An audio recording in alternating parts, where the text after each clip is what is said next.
Welcome today. Happy holidays. This Wednesday will be January 1st, 2020, so Happy New Year. Today I'm talking about an article I found in USA Today, and it's very interesting because it's stating what Attorney General Barr said about respecting police. Now, I do watch a lot of First Amendment auditors. It's sort of a hobby of mine on YouTube. So I wanted to talk about, I'm just going to write the names of the people. So we have Barr, and we have, let me get my show notes, make sure I'm not giving you, we have Rosen, the Deputy Attorney General. So the AG Attorney General. What does the Attorney General do? Well, I looked it up and I wasn't really sure. I mean, I kind of know, but I wanted to see exactly what the definition. So he's the Attorney General. He's the legal advisor to the President and the Cabinet. He represents the United States in court and legal matters. So that's generally what the Attorney General does. Now, the Rosen is the Deputy Attorney General, and just put DAG, and he operates the day-to-day of the department. He may act as Attorney General during the absence of Attorney General Barr. So Rosen, would act as Barr, the Attorney General. It also said the Deputy Attorney General is appointed by the President. And then there's one more thing, and we have the word shirking.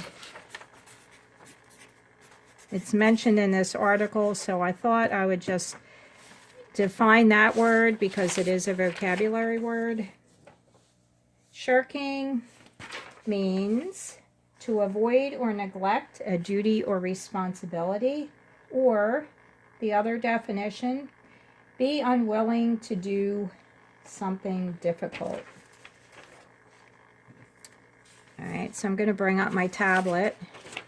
I'm having a cup of coffee today. I decorated the mug with some alcohol ink, and I guess I like it, kind of. I mean, I was going to give them as gifts, but I'm going to practice more because, it's pretty, looks better in person. I did make a lot of coasters. All right, so I'm going to start reading this because I want to point out some interesting facts. And by the way, a lot of people have asked me what this lamp is, and they are not real. They are jellyfish. It does change colors. I have it set now to just blue. It can go to these different colors.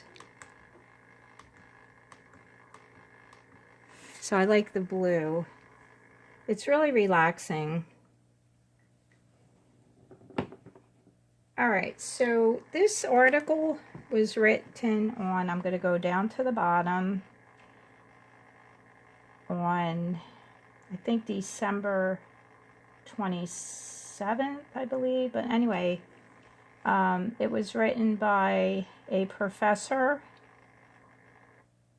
and I'll talk about him later. Let me just go back up. So here's a picture of the Attorney General. And I feel like he looks like a combination of Elton John and an actor called William Wyndham. And let me ask Mike, what did William Wyndham play? The father, you remember? Farmer's Daughter. Oh, he was in a show called The Farmer's Daughter. That was, years ago. But he also was, like a character actor. But anyway, this is the Attorney General. Okay. So let's go back up. Some really important things here. All right, the article was written by Larry Strauss, opinion columnist. Okay, I know what I was thinking before. The person that is going, I'm going to show you that other article. Oh, this is actually the one I wanted to read first. Okay, here's the Attorney General. He announces a new crime reduction initiative aimed at Detroit on December 18, 2019. So the author says, these comments are misleading, incorrect, and more than anything demonstrate that Barr and Rosen, the Attorney General and the Deputy Attorney General, don't understand the modern prosecutor's job. The idea that the criminal justice system is not broken appears to stem from an indifference to historical trends and current realities. Incarceration rates, I don't know if you can see this. It's probably bright. Let me just lower the, let me see if that helps. Well, you can go to it. It's from USA Today, but let me read it because it's really important. Especially, you know, it's very relaxing when someone reads something to you. I read to my husband every day. We have different books we read. We even read joke books, which are, it's always good to laugh, right? All right, so let me get back on track here. Okay, incarceration rates have begun to tick down, but the United States remain far and away the world's incarceration leader, with 2.2 million people behind bars. Jails process 10 million admissions every year. Can you imagine the scope of that? That's in our country, 10 million admissions. Now, of course, not everybody's incarcerated. Some are released, you know, minor offenses. And we spend too much to incarcerate too many, at least $80 billion a year. Now, this is all from, you know, our taxes. In this country, spending on the very systems Barr and Rosen claim are working, but outpace spending on education. Absent from their vision is how our system punishes the most vulnerable. The median income of adults who end up in the system hovers at less than $20,000 a year. That sounds to me that they're making, I mean, $20,000 a year is low income. These people cannot afford attorneys, so they get the, you know, attorney assigned to them. I'm assuming they can't afford. Okay, 5,000 less for women earning. So women are earning 15,000 and 20,000. Now that's a median income. Okay, it's not the only income. Some people are making more and some less even. All right. According to 2018 numbers, we keep about 53,000 children incarcerated in this country. And then they talk about the chances of white, Latino, and black men, you know, going, I guess, getting incarcerated. In short, to claim that these systems are not broken shows a willful blindness. So the Attorney General is saying the system's not broken. And then the next article I'm going to read really talks about how we just put people in jail and we don't really do anything to prevent that or, you know, even help the people that have gone to jail. Once in a while you'll hear a statement from someone that whose life was turned around, but that's rare. I think most people, of course I'm not backing it up with statistics, my opinion, people get out of jail and they just do more crime. That's what they seem to want to do, instead of helping them maybe improve their life so they don't have to go back to jail. Okay, instead of learning from past mistakes, Barr and Rosen continue to call for more of the same. They often credit law enforcement policies of the last few decades with reducing crime without providing any evidence that mass incarceration works. So they just make a statement, Barr and Rosen. You know, Barr is our Attorney General, Rosen is our deputy. They just make statements that, you know, it's reducing crime without even backing up with any statistic. Crime rates fell during the same time that incarceration soared, but the crime drop has many causes. Studies show that tough on crime policies had at best a modest effect on the decline. Okay, prison growth in the 1990s has a limited impact on crime. So the article is written by this fella, and he obviously did some research on what he's stating, you know, in the article. Okay, in sum, our bloated prison systems cost far more than necessary and we pay the price not only in tax dollars, but in damage to community trust. The best results for public safety happen when strong communities cooperate with prosecutors and police and other public officials. In many places, voters have rejected the tough-on-crime mindset. Instead, they put their trust in district attorneys who campaign to address the imbalances in the system, to correct past instances where the system failed, and to use the discretionary power all district attorneys possess to prosecute fewer people. Which leads to perhaps the most glaring error. Now, this is all an opinion by the writer, of course, but district attorneys that are catching criticism have listened to the voters. Then they pledge to fix the system and are doing exactly what the voters elected them to do. All too predictably, Barr and Rosen returned to the tried-old argument that a prosecutor who cares about reform disrespects victims. Reformers are shifting their resources away from thefts and less damaging crimes precisely because they want to put more focus on firearms and violent crimes. That choice of priorities takes victims seriously. Okay, it seems like they want to prosecute more of the violent crimes and not the minor crimes. I did read something that in San Francisco, they're not arresting people for shoplifting if it's like under $900. So I think it's putting a little bit of a strain on the businesses because the people might come back in and just steal again. So, you know, if you're not able or allowed to call the police because someone's shoplifting, I don't know what you do at that point. Okay, so let me get back.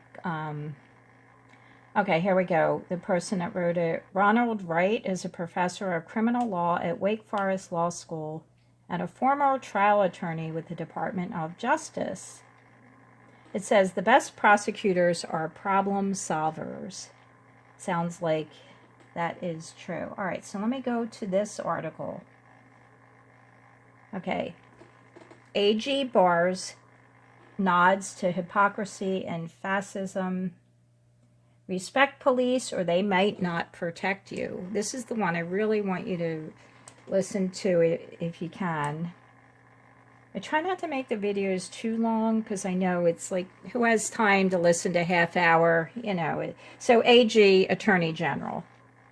Okay, let me read now. I wonder if Barr appreciates the irony of demanding respect for law enforcement given the criminals in Trump's circle and his own flouting of a subpoena. Okay, so he does, I try not to get political, and I didn't read this because he said that. I'm more reading about how he's saying, you know, we want you to respect us or you might not be protected. Now, let me read on because that really, you know, it patterns with what the First Amendment auditors are doing. They, you know, are exercising their Fourth Amendment right. And, you know, we're taught to listen to police or listen to our teachers. You know, it's all about authority. And so this sort of mimics that mindset. Okay, let me read on. Among the many outrages this week, the country's Attorney General has threatened Americans whom he does not believe demonstrate sufficient adoration for law enforcement. I love that, adoration for law enforcement. Remember, they are law enforcement officers. They are not to break the law. They're supposed to uphold the law. So if you're breaking a law, you get arrested, but they shouldn't be illegally searching you, detaining you, and all that kind of stuff. At a Justice Department awards ceremony honoring police officers, William Barr, who's our Attorney General, said Americans, quote, have to start showing more than they do the respect and support that law enforcement deserves. And if communities don't give that support and respect, they might find themselves without the police protection they need, unquote. Oh, really? Is that like a threat? Because down here, it's going to show you that it seems like a veiled threat. Let me read on. I wonder whether Barr appreciates the irony of his threat to withhold a basic public service for the purpose of silencing dissent, while the president who appointed him withheld congressionally approved foreign aid that he had already signed to coerce complicity in weakening a potential political rival, or the irony of Barr's insistence on respect for law enforcement, given the many criminals in Donald Trump's circle and his own flouting of a congressional subpoena. Okay, well, remember, this is his opinion. I'm not getting involved. Don't leave me any comments about the president or anything. I'm deleting them because I am not a political channel. I'm here to make statements about our First Amendment rights as citizens. So this man, he just interjected this stuff because, listen, the Attorney General, who is the top Attorney General, I mean, each state has an Attorney General, but this is the United States Attorney General. His insistence on respect for law enforcement, but, I mean, you know what he's really saying? I think, in my opinion, he's saying, bow down to them, listen to everything they say, because that means you're not respecting them. That's how I interpret this. You can say whatever you want and think, but I feel like he's insisting on the respect. But this is more alarming than the hypocrisy of his words and actions. This kind of threat is a nod to fascism, one the police officers of this country should not be party to. And it says respect should be earned and mutual. And then he talks about the honest, hardworking law enforcement, honest, courageous law enforcement officers throughout the country. He's taught more than a dozen of them. I have coached and mentored some. I'm proud of these men and women, some whom I still have contact with. And he's going on, and people of color who grew up in the community where their communities are notorious for the history of police abusers. Not the community, I'm not sure I don't know if that was worded right. I think they meant the police abusing the people of color. But anyway, these law enforcement are committed to being part of positive change. So he's talking very politely about them and complimentary. So he has high regard for police officers, but then again, we're not to bow down to them. They're not gods. They're just law enforcers, okay? One thing I try to teach all my students is that respect flows from self-respect, then elevates to mutual respect. I've never demanded unquestioned authority over a student and never would. Respect is never a one-way thing. By its very definition, it cannot be coerced. So here's a picture of the Attorney General, who I say looks like Elton John and William Wyndham, the actor. Then he talks about something with the police officers and the soldiers, and this author of the article didn't like that. It said, if anything, Barr should be recommending more and better law enforcement services to distressed communities, more community policing, more social services to support young people and reduce crime. And then he said, let's see. All right, so this is interesting. This is a quote from Los Angeles Police Department officer Chris Baylor, who was one of his students. Quote, any good cop in any good department cares about the community and wants the resources that are going to help people and reduce crime, he said. Services for the homeless, mental health services, good schools, and good after-school programs for a start. Otherwise, you're just arresting people and doing nothing to change anything, and you're just an occupying force in that community. I like that quote, occupying force. It's like the National Guard came in, okay? All right, let's see. So the guy that wrote this is a high school English teacher in South Los Angeles since 1992. He's a member of USA Today's Board of Contributors and author of more than a dozen books. Most recently, the book Students First and Other Lies, and Now's the Time, Okay, listen, and this is the last thing he says in the entire article. This, okay, very good, because this, I feel like the First Amendment auditors would say this. William Barr would do well to remember that we pay his salary as well. We're paying his salary, and okay, you're appointed, but you still are a funded job by the taxpayers. You don't get to just do what you want, Mr. Barr. You should be listening to the people of America.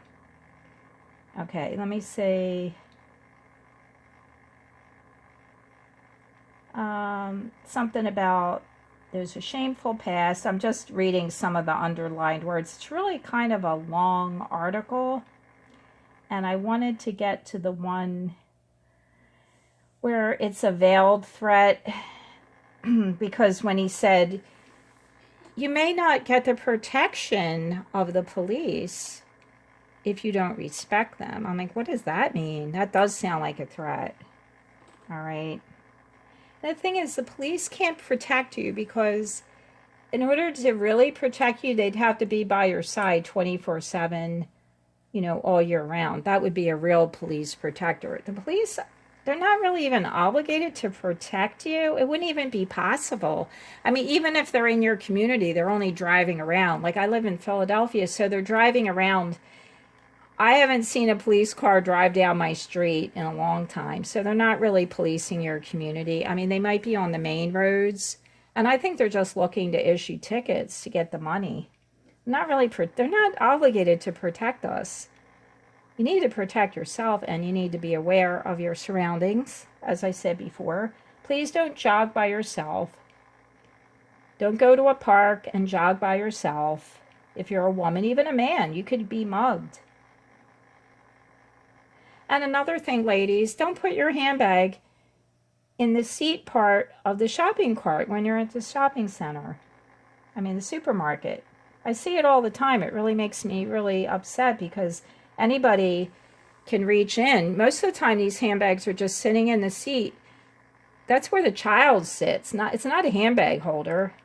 And your handbag's open. Anybody can reach in and remove your wallet or any other valuable. One of my family members was robbed at Wanamaker's. It was a long time ago, and someone had reached into her handbag. I guess it was unzipped or whatever. I don't really know all the details. And they took out a substantial amount of cash that she was using to buy, I think she was going to buy rugs, some Oriental rugs. All right, let me just scroll through here and see. Oh, here we go. Here's about the veiled threat and the judges. Okay, so not the judges, I'm sorry, the shirking their duty. Prosecutors shirking their duty. Okay, let me read. Both men have shown a lack of understanding, and he means by both men, Barr and Rosen. They have shown a lack of understanding when it comes to prosecutorial reform. Barr, in a column written this month in which he criticized social justice DAs and progressive judges, and another written last month by Rosen that accused prosecutors of shirking their duty.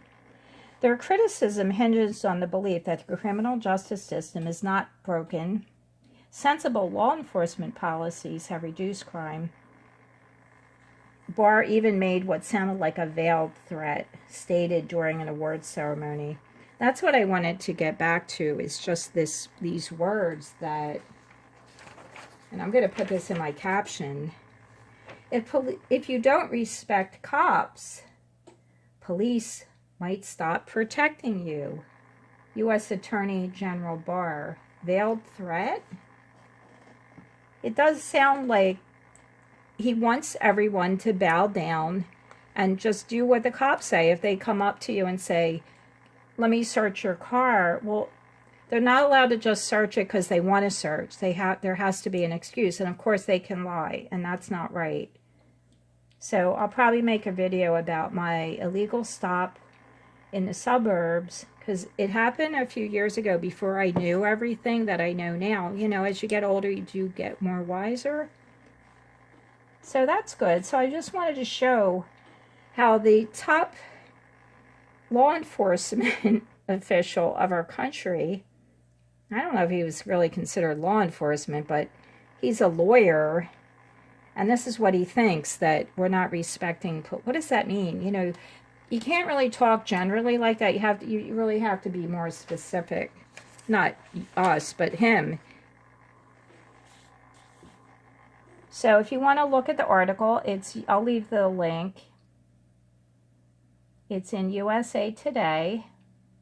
And this says USA Today opinion. So the second article gets more into, you know, the respect and how he taught students. I really like the quote from the police department officer from Los Angeles. His name is Chris Baker.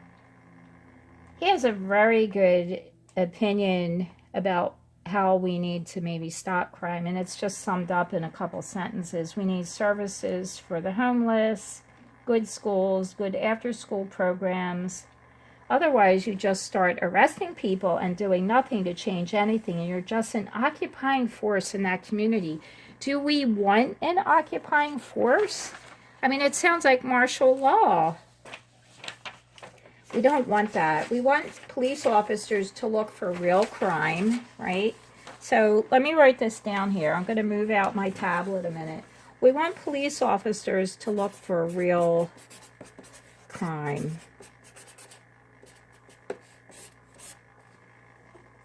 You know, I mean, look for it. That's maybe not worded properly, but I want them to concentrate on arresting real criminals and in, you know, more egregious offenses, because they can't protect, they're not obligated to protect us. They're really not. So I'm not bowing down to anybody, because we're all on the same level. We're all in this together. We need to respect each other, as the writer of the article said. Respect is mutual. If I respect you and you don't respect me, then there's no synchronicity there. There's nothing to bind us together. But you can't respect people if they're just barking orders at you. They're telling you what to do when it's illegal. We need to really uphold our Constitution, people. So I'm going to end now, and I hope you all have a wonderful, beautiful, happy holiday. I hope you made some really good resolutions. And I really thank you so much to everyone that has tuned in today. I love you guys so much. I'll see you next time.